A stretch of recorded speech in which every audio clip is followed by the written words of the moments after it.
And with rainy days in the forecast, some families who recently recovered from last January's floods are worried about history repeating itself. My co-anchor Wale Aliyu visited with neighbors in Spring Valley who say they'll be keeping an eye on the drains around their homes.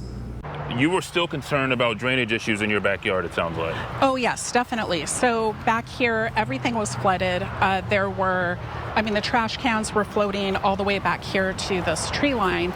But also, when you get back to the embankment here, a lot of times there's bags and stuff like that start to come up on the embankment. The thing that's really challenging is with the 125 being on the other side, when you have winds and stuff starting to blow, there's all of that debris, which of course plastic bags make a great barrier for water and catches, all those other things that should be flowing freely. So that's where I think there's a lot of concern, not just for me, but for all of our neighbors. To have to go through what we did before, it takes such an incredible financial and emotional toll. So it sounds like they've cleaned it in the last day or two. What does it normally look like here? And how often are they cleaning it from your vantage point? Well, and I think that's the key. How often are they cleaning it? I think we try to keep an eye out now, but the thing is, if you look up here, it looks pretty good. Now, once things start to grow up, they will come out and they'll have crews that will start to cut things down. They'll leave the bags for maybe a few weeks, then they'll come back out and actually walk stuff out. But the challenge is, I think because we went through what we did, they've been a little bit more on top of things, and we love that. We want to see that continue. What is your biggest concern?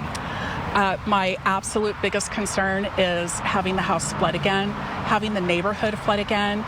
Talking to so many of my neighbors, some who still don't have their houses completely done. It's such a toll financially. I don't know that we could put things back together again. A lot of the money that we put in to get our house back together, that came out of our own pockets. We just want to make sure that we have that prevention, because I think if you go back, a little more than a year ago now, I don't know that prevention was really in place. And we reached out to Caltrans for comment. The agency tells us crews were in Spring Valley last week and again today to inspect and maintain the drains.